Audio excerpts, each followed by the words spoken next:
ఈరోజు జరిగిన ఈ భరోసా యాత్రపై చీఫ్ ఎడిటర్ కేశవ్ వివరాల్ని అందిస్తారు. కేశవ్, చెప్పండి, ఈరోజు చేసినటువంటి యాత్ర ఎలాంటి సంకేతాలను ఇచ్చిందంటారు? జనసేనకి ప్రజల్లోకి చేరువయ్యే క్రమంలో చేసిన ఒక కార్యక్రమంగా దీన్ని అభివర్ణిస్తారా, లేకపోతే ప్రజల సమస్య మీద ఎప్పుడు పోరాడుతుంది అన్న సంకేతాలను ఎక్కువగా ఇచ్చిందంటారా? జ్యోతి, వాస్తవానికి ఇది 3వ దశ యాత్ర. పవన్ కళ్యాణ్ చేపట్టినటువంటి 3వ దశ యాత్ర. మొదటి 2 దశలు విజయంగా పూర్తయినాయి. ఇది 3వ దశ యాత్ర. అలానే 130 మంది కౌలు రైతులు ఆత్మహత్యలు చేసుకున్నటువంటి కౌలు రైతుల కుటుంబాలకు సంబంధించి ఒక భరోసానిచ్చేది, వారి జీవితాలకు సంబంధించి ఒక ఆసరాన్నిచ్చేటువంటి యాత్రగా దీన్ని మనం చెప్పుకోవచ్చు. అయితే యాత్రలో ప్రత్యేకత ఉంది. ఈ 3వ దశ యాత్రలో గత 2 యాత్రలతో పోలిస్తే ఈ యాత్రలో ప్రత్యేకంగా మనం చెప్పుకోవాల్సింది పవన్ చేసినటువంటి రాజకీయ పరమైనటువంటి వ్యాఖ్యానాలు. పొత్తుల పైన ఆయన ఒక స్పష్టమైనటువంటి వైఖరిని ప్రకటించినట్టుగా మనకి అర్థమవుతుంది. ఇప్పటి వరకు అటు తెలుగుదేశం పార్టీ నాయకులు కొన్ని ఊహాగానాలు ఇచ్చే విధంగా, అలానే అధికార వైసీపీ నాయకులు కూడా మరోవైపు నుంచి పవన్ కళ్యాణ్కి సంబంధించి ఏదో పొత్తు నడవబోతున్నట్టుగా సంకేతాలు ఇచ్చినటువంటి పరిస్థితిని మనం గమనిస్తూ వచ్చాం. అయితే ఆయన కుండ బద్దలు కొట్టినట్టుగా చెప్పారని చెప్పని మనం అనుకోవచ్చు. బీజేపీతో పొత్తు ఉంది. ఆ పొత్తు యథాతథంగా 100% క్లియర్ గా చెప్పినటువంటి మాట. 100% బీజేపీతో పొత్తు ఉంది. దాని ప్రకారం పొత్తు ధర్మాన్ని పాటిస్తాం. రాష్ట్ర ప్రయోజనాల కోసం నిర్ణయాలు, ప్రజా చైతన్యం లేదా ప్రజా అవసరాల కోసం, ప్రజలకు సంబంధించినటువంటి అవసరాలని తీర్చేటువంటి క్రమంలో ఏ నిర్ణయం కరెక్టో ఆ నిర్ణయం తీసుకుంటాం. దానికి ఇంకా 2 ఏళ్ల సమయం ఉంది. ఇప్పుడే తొందరపడాల్సినటువంటి అవసరం లేదని చెప్పని చాలా క్లారిటీ ఇచ్చినటువంటి వ్యాఖ్యలు ఆసక్తిని రేకెత్తిస్తున్నాయి. ఒక రకంగా ఆంధ్రప్రదేశ్ రాజకీయాల్లో ఎవరు ఏ పార్టీతో కలిసి ఉంటారు అనేది ఒక చర్చనీయాంశంగా మనం చూడొచ్చు. గత కొంతకాలంగా నడుస్తున్నటువంటి డ్రామాను చూస్తే జనసేన పార్టీని టార్గెట్ గా చేసుకుని 2 అధికార పార్టీ కానీ, ఇటు విపక్ష పార్టీ కానీ, ప్రధాన ప్రతిపక్ష పార్టీ కానీ, ఈ 2 కూడా ఒక ఫోకస్డ్ పాలిటిక్స్ ని చేస్తున్నటువంటి పరిస్థితి. వన్ సైడ్ లవ్ అంటూ చంద్రబాబు నాయుడు కొన్ని ఫీలర్స్ ఇవ్వడం, దాన్ని అడ్వాంటేజ్ గా చేసుకుని వైసీపీ నాయకులు ఇద్దరు కలిసిపోతున్నారు అనేటువంటి ప్రచారం చేయడం, గత ఎన్నికల ముందర కూడా ఇదే తరహా ధోరణిలో జనసేన పార్టీని నిర్వీర్యం చేసేటువంటి ప్రయత్నం లేదా ప్రజల్లో అపనమ్మకం పాదుకొల్పేటువంటి ప్రయత్నం చేశారు. ఇద్దరు కలిసి కూడా పోటీగా, అంటే ఉంటే మీరు ఉండాలి లేదంటే మేము ఉండాలి, మరో 3వ వ్యక్తి రావడానికి వీల్లేదు అన్నట్టుగా ఆ ధోరణిలో ఉన్నటువంటి రాజకీయాలకి పవన్ కళ్యాణ్ ఈ రోజు ఇచ్చినటువంటి సమాధానంతో ఫుల్ స్టాప్ పడినట్టుగా మనం భావించవచ్చు. అధికార పార్టీ నేతలకి, అటు విపక్ష నేతలకి కూడా ఏదున్నా కానీ క్లారిటీగా చెప్పేసేటువంటి పరిస్థితి. కాబట్టి రాబోయే రోజుల్లో ఒంటరిగా జనసేన పార్టీ బీజేపీతో కలిసి తమ బంధాన్ని కొనసాగిస్తూనే ఉద్యమ పదంలో తన వ్యూహాన్ని తాను ముందడుగు వేసుకుంటూ వెళ్ళేటువంటి ప్రయత్నం చేస్తున్నారు. ఒక రకంగా చెప్పాలంటే ఈ కౌలు భరోసా యాత్ర నిర్ణయాన్ని తీసుకోవడం అనేది ప్రధాన పార్టీలు రెండింటికి కూడా మింగుడు పడలేదు. వాస్తవానికి ఏంటంటే ఇప్పుడు అధికారంలో ఉన్నటువంటి పార్టీ చేసేటువంటి తప్పిదాల పైన విపక్షం ఖచ్చితంగా గొంతెత్తేటువంటి అవకాశం ఉంటుంది. ఆ విపక్షం ఖచ్చితంగా తెలుగుదేశం పార్టీనే కావాలి అనేటువంటి ఆకాంక్ష అక్కడ కనబడుతుంది. అయితే అనూహ్యంగా పవన్ కళ్యాణ్ గత 6 నెలల నుంచి దాదాపు 8 నెలలుగా, గత అక్టోబర్ నుంచి ఆయన తీసుకున్నటువంటి కార్యాచరణను గమనిస్తే కనుక ఒక పటిష్టమైన వ్యూహంతో ప్రజల్లోకి వెళ్ళేటువంటి ప్రయత్నం చేస్తున్నారు. అలానే కన్స్ట్రక్టివ్ గా సమస్యలని ప్రస్తావించడం మాత్రమే కాదు, సమస్యలకు పరిష్కారం ఇవ్వడం మన ధ్యేయం అనేటువంటి సంకల్పంతో పవన్ కళ్యాణ్ ముందుకు నడుస్తున్నటువంటి దాఖలాలు కనిపిస్తున్నాయి. అందులో భాగంగానే అధికారంలో లేని ఏ పార్టీ కూడా గతంలో ఎప్పుడు కూడా ఈ స్థాయిలో ప్రజల్ని ఆదుకునేటువంటి ప్రయత్నం, ముఖ్యంగా కౌలు రైతులకు ఈ రోజు ఆయన ఒక ఉదాహరణ కూడా చెప్పారు. ఆయన ఎప్పుడు ఈ నిర్ణయం తీసుకున్నాడు, ఎప్పుడు ఈ ఆలోచన చేశారనేటువంటి మాటని ఆయన చాలా స్పష్టంగా రచ్చబండలో చెప్పినటువంటి పరిస్థితి. కరోనా సమయంలో విలవిల్లాడుతున్నటువంటి కౌలు రైతుల కుటుంబాలు ప్రభుత్వాల నుంచి పరిహారాలు కూడా రాక కనీసం ఆదుకునేటువంటి పరిస్థితి లేని క్రమంలో 8 రోజుల వ్యవధిలో 30 మంది రైతులు ఆత్మహత్యలు చేసుకునేంత దుస్థితిలో ఆంధ్రప్రదేశ్ లో ఉండడం ఆయన కలిచివేసినటువంటి సందర్భాన్ని గుర్తు చేశారు. అలానే వారిని ఆదుకోలేమా, మన వంతుగా ప్రభుత్వం పైన ఒత్తిడి తీసుకురావడం ఒక వ్యూహం అయితే, మన వంతుగా ఆదుకోవడానికి మనం ఏం చేయాలి అనేటువంటి వ్యూహంలో భాగంగానే పవన్ కళ్యాణ్ ఈ నిర్ణయం తీసుకున్నట్టుగా చెప్పారు. అంటే ఒక సమగ్రమైనటువంటి ప్రణాళికతో సమస్యని లేవనెత్తడం, దానికి పరిష్కారాన్ని తన పరిధిలో తాను చేసేటువంటి ప్రయత్నం చేయడం గతంలో ఏ రాజకీయ నాయకుడు కూడా చేయలేదని మనం ఖచ్చితంగా చెప్పొచ్చు. ఈ రోజు పవన్ కళ్యాణ్ కానీ జనసేన పార్టీ కానీ తీసుకున్నటువంటి ఈ నిర్ణయం ఖచ్చితంగా 2 ప్రధాన పార్టీలకు కూడా దుమ్ములు రేపుతున్నటువంటి నిర్ణయం. ఈ క్రమంలో పవన్ కళ్యాణ్ చేసినటువంటి ప్రతి పనిలో కూడా ఒక అపనమ్మకాన్ని సృష్టించాలి అంటే కనుక ఆయన క్రెడిబిలిటీని దెబ్బతీసేటువంటి వ్యూహం నడుస్తుంది. ఆ వ్యూహంలో భాగంగానే ఈ రోజు తెలుగుదేశం పార్టీ కానీ, అధికార వైసీపీ పార్టీ కానీ పవన్ కళ్యాణ్ ఎవరితో పొత్తు పెట్టుకుంటారో అనేటువంటి విషయాన్ని గత నెల రోజులుగా ఉదరగొట్టేటువంటి ప్రయత్నం, ఆయన మార్చి 14వ తేదీన చేసినటువంటి ప్రకటనని, అంటే ప్రభుత్వ వ్యతిరేక ఓటుకు చీలబోనివ్వను అనే ఒకే ఒక్క మాటను ఆధారంగా చేసుకుని ఇద్దరు కలిసిపోతారు దొంది అనేటువంటి ప్రచారం చేసేటువంటి ప్రయత్నాన్ని బద్దలు కొట్టినట్టుగా పవన్ కళ్యాణ్ ఇచ్చినటువంటి స్టేట్మెంట్ మనం చూడొచ్చు జ్యోతి. అంటే ఈ పొత్తుల అంశము అనేది ఇప్పుడు ఒక సున్నితమైన అంశముగాను, అలాగే అధికార పార్టీకి ఇది ఒక అస్త్రంగా మారదంటారా జనసేన విషయంలో? ఖచ్చితంగా ఇప్పటి వరకు అధికార పార్టీ దాన్ని అర్థంగా మలుచుకునేటువంటి ప్రయత్నాన్ని చేస్తుంది. ఆ క్రమంలోనే తెలుగుదేశం జనసేన రెండు ఒకటే. ఏ క్షణంలో అయినా కానీ ఒక అనైతిక పొత్తు వీళ్ళ మధ్య నడుస్తోంది. ఏ క్షణంలో అయినా అది తేటతెల్లం అయ్యేటువంటి అవకాశం ఉంది అనేటువంటి వాదనని అధికార పార్టీ ప్రధానంగా వినిపించేటువంటి ప్రయత్నం చేసింది. అదే క్రమంలో స్థానిక సంస్థల ఎన్నికలకు సంబంధించి జరిగినటువంటి కొన్ని పరిణామాలని అడ్డం పెట్టుకొని ఖచ్చితంగా ఈ రెండు పార్టీలు ఒకటే అవుతాయి. అంటే సంస్థాగతంగా చూస్తే విపక్షం స్థానంలో ఉన్నటువంటి తెలుగుదేశం ఆ తర్వాత ఆ స్థాయిలో పోటీ పడుతుంది జనసేన పార్టీని. మిగతా పార్టీలు వామపక్షాలు కానీ బీజేపీ మిత్రపక్షం అయినా కానీ ఆశించిన స్థాయిలో స్థానిక ఎన్నికల్లో, ముఖ్యంగా మున్సిపల్ ఎన్నికల్లో కానీ వీటిలో కానీ ఎక్కడ కూడా పెర్ఫార్మెన్స్ చూపించలేనటువంటి పరిస్థితి. అంటే జనసేన బలపడితే, బలమైన ప్రత్యర్థిగా మారితే ఈ ముక్కోణపు పోరు ఖచ్చితంగా అధికార పార్టీకి చేటు చేస్తుంది అనేటువంటి ఆలోచన వైసీపీ నాయకత్వంలో ఉంది. ఆ ఆలోచనతోనే వీళ్ళిద్దరూ వేరువేరుగానే పోటీ చేయడం ద్వారా ఒక లబ్ధి పొందాలి అనేటువంటి వ్యూహాన్ని, ఇద్దరిని కలవకుండా చేయాలనేటువంటి వ్యూహాన్ని చేస్తున్నట్టుగానే అసలు నమ్మించే ప్రయత్నం చేస్తున్నారు. వాస్తవానికి అక్కడ ఇద్దరిని కలపడమా కలవకపోవడమా అనే విషయాన్ని మనం పక్కన పెడితే అక్కడ ఏం జరుగుతుంది అంటే వైసీపీ చాలా కేటగారికల్ గా జనసేన పార్టీకి ఇప్పుడిప్పుడే ప్రజల్లో బలంగా పునాదులు పడుతున్నటువంటి క్రెడిబిలిటీని, నిజాయితీని, నైతికతని దెబ్బతీసేటువంటి ప్రయత్నం చేస్తుంది. దీనికి సరైన సమాధానం కనుక ఇప్పట్లో చెప్పకపోతే జనసేన పార్టీ రాబోయే రోజుల్లో తీవ్రంగా నష్టపోయేటువంటి ప్రమాదం ఉంది. గతంలో ప్రజారాజ్యం పార్టీ విషయంలో కూడా ఇటువంటి ప్రయత్నాలే జరిగింది. ప్రజల్లోకి విస్తృతంగా పర్యటనలు చేసి ప్రజా సమస్యలపైన పోరాట పందాన్ని తీసుకునేటువంటి క్రమంలో చిరంజీవిని అష్టదిగ్బంధనం చేసినటువంటి పరిస్థితి, ఎటు పాలుపోలేని స్థితిలో ఒక కాంప్రమైజింగ్ ద్వారంలోకి తీసుకెళ్లేటువంటి డిఫెన్స్ మెకానిజంలోకి ఆయన మార్చేసేటువంటి ప్రయత్నం జరిగింది.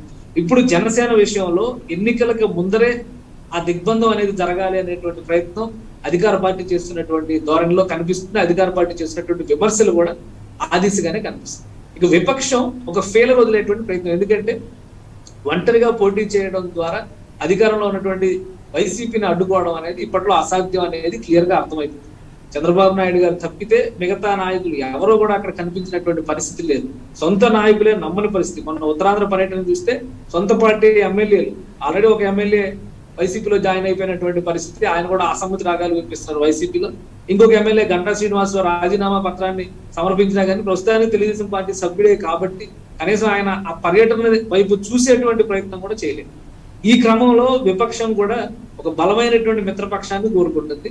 జనసేన బీజేపీ కలిసి ఉంటే ఇబ్బందులు వచ్చేటువంటి అవకాశం ఉంది. తనకి స్పేస్ దొరికేటువంటి ఆస్కారం చాలా తక్కువగా ఉంది. కాబట్టి వీళ్ళిద్దరు బంధాన్ని బ్రేక్ చేయాలంటే ఈ వన్ సైడ్ లవ్ స్టేట్మెంట్స్ లాంటివి ఇవ్వడం, ప్రజల్లో ఒక అయోమయాన్ని తీసుకురావడం అనేది ఒక కేటగారికల్ గా జరుగుతున్నటువంటి వ్యూహం. ఈ రెండింటికి కూడా ఒక సమాన దూరాన్ని పాటిస్తూ జనసేన పార్టీ ఈ రోజు ప్రజల్లో ఒక నిర్మాణాత్మకమైనటువంటి కార్యాచరణను తీసుకొని సమస్యలపైన పోరాటం చేస్తుంది అనేటువంటి సంకేతాలు ఇవ్వడం రెండు పార్టీలకి కూడా ప్రమాదకరమైనటువంటి అంశంగా కనిపిస్తుంది. అలానే పవన్ కళ్యాణ్ గారు ఒక క్లియర్ స్టేట్మెంట్ ఈ రోజు ఇచ్చినటువంటి క్లారిటీ ఏంటంటే 2014 నుంచి ప్రధానమంత్రి నరేంద్ర మోడీతో తనకు సత్సంబంధాలు ఉన్నాయి. అలానే అమిత్ షాతో కూడా ప్రజా సమస్యలపైన, రాష్ట్ర సమస్యలపైన పదే చర్చించిన సందర్భాలు ఉన్నాయి. వాటిని సానుకూలంగా తీసుకున్నటువంటి ప్రయత్నాలు, ఆ సానుకూలంగా తీసుకున్నటువంటి సంకేతాలు కూడా కనిపిస్తున్నాయనేటువంటి విషయాన్ని ఆయన చెప్పారు. రాజధానికి సంబంధించి ప్రధానమైన సమస్యగా దాన్ని ప్రస్తావించినప్పుడు దానికి ఒక క్లారిటీ ఇచ్చారు. నిజంగానే గతంలో తిరుపతి పర్యటనకు వచ్చిన సమయంలో అమిత్ షా ఒక స్పష్టమైనటువంటి లైన్, రాజధాని విషయంలో బీజేపీ కేంద్ర పార్టీ నిర్ణయం అమరావతి అని చెప్పే వరకు కూడా రాష్ట్ర బీజేపీ నాయకత్వం ఎవరో కూడా ఆ దిశగా కార్యాచరణను తీసుకోవాలి. పైకి మీడియా స్టేట్మెంట్లు ఇస్తున్నా కానీ పూర్తి స్థాయిలో కార్యాచరణ తీసుకోవాలి. ఆ తర్వాతే రైతుల మహాపాదయాత్రలో బీజేపీ నాయకులందరూ కూడా ఇన్వాల్వ్ అయినటువంటి పరిస్థితులు మనం చూసాం. అంటే ఈ తెర వెనుక బీజేపీ నాయకత్వాన్ని కూడా అధినాయకత్వాన్ని కూడా కదిలించేటువంటి శక్తి సామర్థ్యాలు పవన్ కళ్యాణ్ లో ఉన్నాయి అనడానికి ఇది ఒక ఉదాహరణ. ఈ క్రమంలో పవన్ కళ్యాణ్ కి కేంద్రం పెద్దల అండదండలు లభించడం, ఈయన బలంగా ప్రజల్లోకి వెళ్ళడం అనేది రెండు ప్రధాన పార్టీలకు కూడా కంటగింపుగా మారేటువంటి వ్యవహారం. అందుకనే ఈ రోజు పొత్తుల విషయాన్ని ఆయన క్లియర్ గా, అంటే ప్రజల మధ్య అపోహలు లేకుండా చేసేటువంటి ప్రయత్నం, తాను ఒక ప్రజానాయకుడిగా ప్రజల్లోకి వెళ్లి ప్రజా సమస్యలను పరిష్కరించేటువంటి వ్యూహాన్ని మాత్రమే అనుసరిస్తున్నారు అనేది క్లియర్ గా చెప్పినటువంటి మాట. రెండోది, రాజకీయాలు తనకి ప్రస్తుతానికి సెకండరీ. ఇంకా 2 ఏళ్ళు ఎన్నికలకు సమయం ఉంది. ఈ 2 ఏళ్లలో మేంగా బలంగా పార్టీ పరంగా నిలబడేటువంటి ప్రయత్నం మేము చేస్తున్నాం. పొత్తుల విషయంలో అంటే 100% మేము బీజేపీతో కలుసుకున్నాం. రాబోయే రోజుల్లో సమీకరణలు, ప్రభుత్వ వ్యతిరేక ఓటుని చీలకుండా జరిగేటువంటి సమీకరణల విషయంలో ఎలాంటి నిర్ణయాలైనా కానీ సమిష్టిగా ఉంటాయనేటువంటి విషయాన్ని ఆయన క్లియర్ గా చెప్పారు. అంటే ఎటువంటి గందరగోళం లేదు. పదే పవన్ కళ్యాణ్ టీడీపీతో కలిసిపోతున్నారు, లేదంటే టీడీపీ పవన్ కళ్యాణ్ తో కలిసిపోయి ఇటువంటి ప్రేలాపనలకి ఆస్కారమే లేదు అనేటువంటి విషయాన్ని ఆయన చెప్పారు. కాబట్టి ఇది ఖచ్చితంగా సున్నితమైన అంశం. అలానే రాష్ట్ర రాజకీయాలకు సంబంధించి ఒక కేటగారికల్ గా ఒక విశ్లేషణని పవన్ కళ్యాణ్ ఇచ్చినటువంటి ప్రయత్నం. బలమైనటువంటి 3వ ప్రత్యామ్నాయంగా పవన్ కళ్యాణ్ ఎదుగుతున్నారు. ఆయన వెనకాల కేంద్రం పెద్దల ఆశీస్సులు ఉన్నాయి. బీజేపీ నాయకత్వం, ముఖ్యంగా రాష్ట్ర నాయకత్వం ఈ విషయాన్ని కనుక గుర్తెరిగి ముందుకు వెళితేనే ప్రయోజనం ఉంటుంది. లేదంటే పవన్ కళ్యాణ్ వెనకాల నడవలసినటువంటి పరిస్థితి వాళ్ళకే వస్తుంది అనేటువంటి సంకేతాలు దీని ద్వారా కనిపిస్తున్నాయి. బీజేపీ నాయకులు కూడా ఈ విషయాన్ని మననంలోకి తీసుకుని ముందడుగు వేసేటువంటి ప్రయత్నం చేస్తే గనక రాష్ట్రంలో ఈ 2 పార్టీల కూటమి ఖచ్చితంగా 2024 ఎన్నికల్లో ఒక బలమైనటువంటి కూటమిగా మారేటువంటి అవకాశాలు స్పష్టంగా ఉన్నాయి. జ్యోతి, అయితే ఈ పొత్తుల అంశాన్ని ఆయన చాలా స్ట్రాటజికల్ గా ఈ రోజు అనౌన్స్ చేశారు అనేది మనకు అర్థమవుతోంది. అయితే ఈ పొత్తుల విషయం ఎప్పుడైతే ఆయన డైరెక్ట్ గా ఈ స్టేట్మెంట్ ఇచ్చారో దీనిని ప్రజలు ఎలా ఆహ్వానించే అవకాశాలు ఉన్నాయంటారు? వారు దీన్ని ఎలా రిసీవ్ చేసుకుంటారంటారు? పవన్ కళ్యాణ్ ఇచ్చినటువంటి స్టేట్మెంట్ ప్రజలకి ఎటువంటి గందరగోళాన్ని లేకుండా ఒక క్లారిటీ ఇచ్చినటువంటి స్టేట్మెంట్ గా మనం చూడొచ్చు. ఎందుకంటే ఆయన మార్చి 14వ తేదీన ఆవిర్భావ సభలో ఒక స్పష్టతనిచ్చారు. ప్రభుత్వ వ్యతిరేక ఓటుని చీలబోనివ్వను, ఎట్టి పరిస్థితుల్లో ఆ విషయంలో అన్ని ప్రయత్నాలు చేస్తాను ఈ ప్రభుత్వాన్ని కూలదోయడానికి. ఎందుకంటే ఇంత అవినీతిమైనటువంటి ప్రభుత్వం, ఇందాక చెప్పినటువంటి స్టేట్మెంట్ లో కూడా ఆయన ఆ మాట, ఇంతగా అరాచక పాలన అందించినటువంటి ప్రభుత్వం కనుక మరొక దఫా వస్తే ఆంధ్రప్రదేశ్ భవిష్యత్తు అంధకారంలోకి వెళ్ళడం ఖాయం.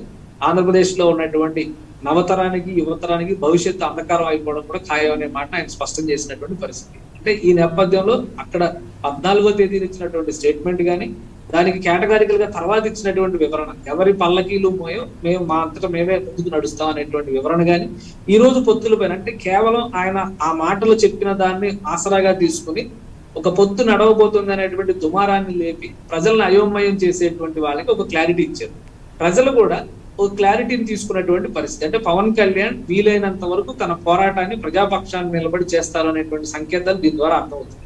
ప్లస్ అన్నిటికంటే ముఖ్యంగా రైతు భరోసా యాత్ర ప్రతిపక్షాల్లో, అధికార పక్షంలో కూడా ఒక కలవరం పుట్టించేటువంటి చర్యగా మనం చూడొచ్చు. ఎందుకంటే ఇంత పెద్ద కార్యక్రమం, దాదాపు 5 కోట్ల రూపాయలు ప్రజలకి ఒక వ్యక్తిగా తనకు చేరువయ్యి వాళ్ళందరినీ కూడా ఆదుకునేటువంటి ప్రయత్నం చేయడం అనేది గతంలో ఎప్పుడూ జరగలేదు. కాబట్టి ఇది ఖచ్చితంగా పవన్ కళ్యాణ్ ఇమేజ్ ని పెంచేటువంటి అంశం.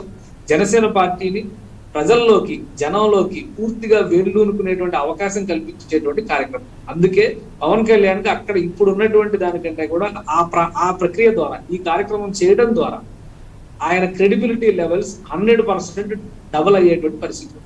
దీన్ని దెబ్బతీయడం కోసమే ఈ వ్యూహ రచన జరుగుతోంది అనేటువంటి విషయాన్ని ప్రజలు ఖచ్చితంగా గమనిస్తారు. ఆయన చెప్పినటువంటి విధానం కూడా కేటగారికల్ గా 2 ఏళ్ల వరకు ఏ పరిణామం అయినా జరగవచ్చు, కానీ ప్రజా సమస్యల పైన మాత్రం పోరాటం కొనసాగుతుంది. ఆ రోజు కూడా మేము పొత్తుల విషయంలో ఒక క్లారిటీ ఇచ్చాం అనేటువంటి మాటని ఆయన చాలా స్పష్టంగా చెప్పారు. కానీ ప్రజలు ఇందులో గందరగోళ పడటానికి ఏమీ అవకాశం లేదు. కానీ విపక్షాలు చేస్తున్నటువంటి, ప్రధాన ప్రతిపక్షం చేస్తున్నటువంటి రాద్ధాంతం కావచ్చు, అధికార పక్షం చేస్తున్నటువంటి ఈ విమర్శలు కావచ్చు, వీటన్నిటికీ కూడా ఒక పూర్తి స్థాయి సమాధానం దొరికినట్టుగానే భావించాల్సి ఉంటుంది జ్యోతి. అయితే ఇక భవిష్యత్ ప్రణాళిక ఇంకా బలోపేతం చేయడానికి భవిష్యత్ ప్రణాళిక ఎలా ఉండబోతోందంటారు? ఈ భరోసా యాత్ర ఒక సక్సెస్ గా ముందుకు వెళ్ళింది. ఎందుకంటే మీరన్నట్లుగా ఇంతకు ముందర యాత్రలతో సక్సెస్ సాధించిన వారు ఉన్నారు. కానీ ఏది ఆశించకుండా అండగా నిలుస్తూ, ఆర్థిక సహాయాలను అందిస్తూ, ఒక దారిని చూపిస్తూ నష్టపోయిన వారికి వెళ్తున్నటువంటి ఒక ప్రత్యేకమైన పార్టీగా జనసేన మనకి కనిపిస్తుంది. సో మరింత బలోపేతం అవడానికి ఎలాంటి వ్యూహాలతో ముందుకు వెళ్ళబోతోందంటారు? జనసేన పార్టీ ఒక స్పష్టమైనటువంటి వ్యూహ రచన చేస్తున్నట్టుగా మనకి సమాచారం ఉంది. వాస్తవానికి గతంలో జరిగినటువంటి తప్పిదాలు, అంటే 2014 ముందర, ఎన్నికలకు ముందర పార్టీ పుట్టినప్పటికీ కూడా కార్యాచరణ, సంస్థాగతమైనటువంటి నిర్మాణం విషయంలో కొంతగా ఉదాసీనత వహించినటువంటి పరిస్థితిని గతంలో మనం చూసాం. అలాగే 2017-18 సమయంలో పవన్ కళ్యాణ్ మళ్ళీ బయటకు వచ్చి అమరావతి విషయంలో జరిగినటువంటి నిర్ణయాలు, ఆనాటి ప్రభుత్వం తీసుకున్నటువంటి తప్పిదాలను కరాఖండిగా ప్రజల్లోకి తీసుకెళ్లేటువంటి ప్రయత్నం చేశారు. అయితే రాజకీయంగా ఇది కొంత ఒక రకమైనటువంటి రిపుల్స్ తీసుకొచ్చినటువంటి, ఒక అలజడిని తీసుకొచ్చినటువంటి అంశంగా మనం చూసినప్పటికీ కూడా గ్రామ స్థాయి నుంచి కార్యకర్తలు నిలబడినటువంటి పరిస్థితి జనసేన పార్టీకి లేదు. అది వ్యూహాత్మకంగా జనసేన పార్టీని 2019లో దెబ్బతీసినటువంటి పరిస్థితిని గమనించాం. కానీ 2019 ఎన్నికల తర్వాత ఎక్కడా కూడా సమయాన్ని ఏమాత్రం వృధా చేయకుండా అన్కండిషనల్ గా రాష్ట్ర ప్రయోజనాల కోసం కేంద్రంలో ఉన్నటువంటి బీజేపీతో పొత్తు పెట్టుకుంటామని చెప్పి ప్రకటన చేశారు. దానికి తగ్గట్టుగా సంస్థాగత నిర్మాణం పైన బీజేపీ జనసేన పార్టీని దృష్టి పెట్టి కృషి చేసినటువంటి పరిస్థితి. అలానే బీజేపీ కంటే కూడా జనసేన ఈ విషయంలో ఒక అడుగు ముందుకు వేసి నిర్ణయాలు తీసుకుందని చెప్పి మనం చెప్పొచ్చు. సంస్థాగతంగా స్థానిక ఎన్నికలు జరిగినటువంటి క్రమంలో అది చాలా స్పష్టంగా కనిపిస్తుంది. ఒక బలమైనటువంటి జనసేన అభ్యర్థులు నామినేషన్లు వేయడానికి కూడా వీలు లేకుండా అడ్డం పడినటువంటి సందర్భాలని అధికార పార్టీ నాయకులు కొంతమంది బెదిరించి మరీ సంతకాలు పెట్టించుకుని తీసుకెళ్లిన సందర్భాలు అనేక ఫిర్యాదులు కూడా వచ్చిన పరిస్థితి మనం గమనించాం. అంటే జనసేన సంస్థాగతంగా స్థానిక స్థాయిలో ఎంత బలంగా అక్కడ వెళ్ళుకునే ప్రయత్నం జరుగుతుందో ఈ సంఘటనలు మనకి సోదాహరణంగా చెప్తున్నట్టుగానే మనం భావించాం. ఇప్పుడున్నటువంటి పరిస్థితుల్లో గత 8 నెలలుగా పవన్ కళ్యాణ్ ఒక స్పష్టమైనటువంటి కార్యాచరణను తీసుకుంటూ ముందుకు వెళ్తారు. అక్టోబర్ 2వ తేదీ అంటే సెప్టెంబర్ 2వ తేదీ ఆయన రోజున మొదలుపెట్టినటువంటి రహదారి ఉద్యమం దగ్గర నుంచి కనుక తీసుకుంటే క్రమం తప్పకుండా ప్రతి నెల ఒక యాక్టివిటీ, ప్రతి సందర్భంలో ప్రజల మధ్య ఉండేటువంటి ప్రయత్నం పవన్ కళ్యాణ్ చేస్తారు. ఇది చాలా స్పష్టంగా కనిపిస్తుంది. సినిమాల విషయంలో ఆయన పైన పదే విమర్శలు చేస్తున్నప్పటికీ కూడా సినిమా అనేది నా వృత్తి, రాజకీయం ప్రవృత్తి అని చెప్పి చాలా క్లియర్ గా చెప్పారు. సినిమా ఆయన వృత్తి కాబట్టి ప్రజలు గమనిస్తున్నారు, తెరపైన ఉన్నారని చెప్పి. వ్యాపారాలను వృత్తిగా చేసుకుంటున్నటువంటి మహానుభావులు చాలా మంది కూడా ఇప్పటికీ కూడా ముఖ్యమంత్రి స్థానాల్లో, ముఖ్యమంత్రులు, మాజీ ముఖ్యమంత్రుల స్థానాల్లో ఉన్న వాళ్ళు కూడా వాళ్ళ వ్యాపారాలను ఏవి అటకెక్కించేలా వాళ్ళ వ్యాపారాలను వాళ్ళు నిర్వహించుకుంటూనే రాజకీయాన్ని చేస్తూ వస్తున్నారు. కానీ పవన్ కళ్యాణ్కి ఉన్నటువంటి వ్యాపారం కానీ, వ్యాసంగం కానీ, వృత్తి కానీ, ప్రవృత్తి కానీ సినిమా మాత్రమే. కాబట్టి వెండి తెరపైన కనిపిస్తే నేరం అనేటువంటి ధోరణిలో నాయకులు మాట్లాడుతున్నటువంటి తీరును ప్రజలు గమనించారు, ఆ పరిస్థితిని అర్థం చేసుకున్నారు. అలాగే అదే సమయంలో ప్రజలకి తనకున్నటువంటి సమయాన్ని, అవకాశాన్ని సద్వినియోగం చేసుకుని ప్రతి క్షణం ప్రజల మధ్యలోకి వెళ్ళేటువంటి ప్రయత్నం గత 8-9 నెలలుగా చేస్తున్నటువంటి క్రమాన్ని ప్రజలు గమనిస్తారు. వీటన్నిటిని చూసిన తర్వాత జనసేన పార్టీ మరింతగా జనంలోకి వెళ్తుందనేటువంటి సంకేతాలు స్పష్టంగా కనిపిస్తున్నాయి. మరోవైపు పార్టీ పరంగా కూడా కొన్ని నియోజకవర్గాలు ఇప్పటికే ఉన్నటువంటి ఇన్ఫర్మేషన్ ప్రకారం ఒక 80 నియోజకవర్గాల పైన పూర్తి స్థాయిలో సంస్థాగత కసరత్తును జనసేన పార్టీ పూర్తి చేసింది. కాబట్టి రైతు భరోసా యాత్రలతో పాటు రాబోయే కాలంలో ప్రతి నెల ఒక బహిరంగ సభ ఉండే విధంగా జనసేన పార్టీ ఒక వ్యూహాన్ని అనుసరించబోతోంది. ప్రజా సమస్యలపైన, ముఖ్యంగా యువతరానికి సంబంధించి నిరుద్యోగ సమస్యలపైన మరో దఫా పోరాటానికి సిద్ధం కాబోతున్నట్టుగా సంకేతాలు ఉన్నాయి. ఇప్పటికే బీజేపీ నీళ్లకు సంబంధించి నీటి ప్రాజెక్టుల పైన ఒక ఆందోళన చేస్తున్నటువంటి క్రమాన్ని మనం చూస్తున్నాం. కాబట్టి అటు బీజేపీ ఒంటరిగా తన పోరాటాన్ని తాను కొనసాగిస్తుంది, ఇటు జనసేన ఒంటరిగా తన పోరాటాన్ని తాను కొనసాగిస్తుంది. ఒక ఏడాదిన్నర సమయంలో ఈ రెండు పార్టీలు కూడా ఒక దగ్గర చేరేటువంటి సంకేతాలు చాలా స్పష్టంగా కనిపిస్తున్నాయి. ఈ రెండు పార్టీలు కలిసి ఎన్నికల వ్యూహ రచనకి సన్నద్ధం అయ్యేటువంటి పరిస్థితిని మనం గమనిస్తున్నాం. కాబట్టి రాబోయే రోజుల్లో పవన్ కళ్యాణ్ మరింతగా ప్రజా సమస్యల పైన పోరాటాలకు సిద్ధమవుతున్నారు. జనసేన పార్టీ సంస్థాగత నిర్మాణాలతో పాటు, సంస్థాగతమైనటువంటి సమావేశాలు, సభలతో పాటు జనంలోకి వెళ్లేటువంటి వ్యూహాన్ని చాలా పటిష్టంగా రచించబోతుంది. దానికి ప్రాతిపదికగా ఈ రోజు రైతు భరోసా యాత్రల సక్సెస్ ని చూస్తుంది. ఈ సక్సెస్ ఇతర పార్టీలోకి మాత్రం గుబులు రేకెత్తిస్తున్నటువంటి సక్సెస్ గానే మనం గమనించాల్సి ఉంటుంది. జ్యోతి, రైట్, థ్యాంక్ యూ సార్. ఇవి ఇప్పటివరకు అప్డేట్స్. మరిన్ని అప్డేట్స్తో మళ్ళీ కలుద్దాం. Keep watching 99 TV.